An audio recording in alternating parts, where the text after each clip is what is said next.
Dini-deny. Kasi actually, ang nangyari kasi, di ba may fight-flight tayo na sinasabi? Or meron bago, it's called freeze. Sobrang trauma, kinailangan ko ma-rehab. It's because of post-traumatic stress disorder. Ito po si Rose, isang licensed counselor at gusto ko pong ipaliwanag dito sana ang na-experience ni Claudine Barreto na sila. Lahat po tayo after a crisis or trauma, nakaka-experience po tayo ng mga hindi magandang reactions sa ating mga katawan. Gaya ng, alam natin na nagkaroon ng trauma si Claudine Barreto noong panahon na nawala si Rico yan, malaking dagok ito sa kanyang buhay. At probably meron pang mga nakaraan si Claudine nung mga childhood experiences niya na nag-cause sa kanya ng mga trauma. Nangyari sa atin or when we experience disasters or traumatic experiences sa ating buhay, usually ang katawan natin ay may kakayanan para mag-cope up dun sa mga disasters or experiences na yon. And normal na nagiging respond ng ating katawan ay yung fight, flight, or freeze. So ano ba itong mga fight, flight, or freeze? Alam niyo ba na kapag tayo naka-experience ng disaster or trauma, may mga normal lang sa katawan natin na ma-experience ang mga ito. Shock, fear, grief, shame, feeling helpless, feeling numb, or sadness. Yan yung mga emotional reactions ng katawan natin kapag tayo ay naka-experience ng trauma or disaster. Or kapag tayo naka-experience ng hindi magandang pangyayari gaya ng disaster, like losing a loved one, gaya ng nangyari siguro kay Claudine Barreto nung nawala, no, nang biglaan si Rico yan. Physically naman, ano ang na-experience natin kapag nangyari ang hindi magandang pangyayari? We experience tension, fatigue, edginess, insomnia, bodily aches, pains, dali tayong mabigla, and racing heartbeat. So, sabi nila, mga normal experiences daw yan. Sa mga interpersonal naman, ang mga usually na-experience natin, na normal reactions to disaster ay conflict, distrust, nawawalan ng tiwala, no, sa ibang tao, withdrawal, no, ayaw makipagsalamuha, work, school problems, no, mga kabataan na usually ay nawawalan ng ganang mag-aral, or yung mga adult naman ay nawawalan ng ganang magtrabaho.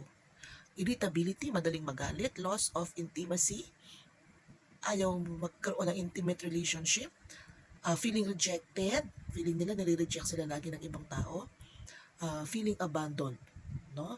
And of course, cognitively, nagkakaroon ng confusion, indecisiveness, worry, shortened attention span, and trouble concentrating. So I repeat po, itong mga reactions na ito ay normal sa mga taong nagkaroon ng hindi magandang pangyayari sa kanilang buhay, katulad ng mga crisis or disaster.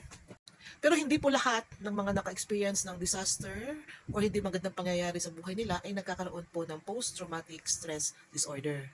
Kapag po ito ay naagapan, nagkaroon po ng psychological first aid or intervention ng mga expert, pwede po itong hindi maging post-traumatic stress disorder or PTSD. Ito po ay kusang mawawala kapag ito ay naagapan kaagad sa pamamagitan ng pagkikipag-usap sa mga eksperto tulad ng psychiatrists, psychologists, at counselors. Ano naman po kaya yung mga hindi normal or yung tinatawag nating problematic stress reactions? Ito ay katulad ng flashbacks, no, paulit-ulit na bumabalik sa isipan ng tao ang mga nangyari, terrifying nightmares, repetitive automatic reenactment, intense memories, and panic. Ito yung ulit-ulit na sa ating utak ay parang nangyayari yung mga hindi magandang nangyari o yung disaster na yun sa ating panaginip, sa ating isip, paulit-ulit nagpa-flashback, no? At yung mga tinatawag nating hyper-arousal, ito yung panic, terrifying nightmares, difficulty of avoiding violent tendencies, nagwawala na, rage, intensive startle response, palaging nabibigla, okay, intensive, no, yung palaging nabibigla, no, palaging kinakabahan, na wala namang dahilan, no, and extreme agitation. Pwede pong makaranas ang tao na may problematic stress reactions na ng delusions, hallucinations, bizarre thoughts and images. Okay, meron din siya, pwede din po siya magkaroon ng severe depression, debilitating anxiety, ibig sabihin yung parang hindi niya na magawa yung kanyang mga normal na gawain araw-araw because of anxiety or fear na wala naman siya dapat ikatakot. Problematic substance abuse, pwede po yan. or pwedeng maging manhid ang tao at wala nang pakiramdam. Ito po yung mga um, problematic stress reactions na pwedeng ma-experience ng tao after a disaster kung hindi ka agad ito naagapan or kung hindi ka agad ito natulungan ng isang eksperto. Po ng disaster or hindi magandang pangyayari sa buhay natin, the individual cannot be fully diagnosed with ASD. Hindi mo na po siya pwedeng i-diagnose na may ASD siya until at least 3 days after the traumatic event. Okay, sabi ko nga kanina, may mga mararamdaman yung tao na normal lang na nararamdaman natin, na sinabi ko kanina, yung mga normal reactions na it will last for 3 days and hindi mo na siya magiging ASD.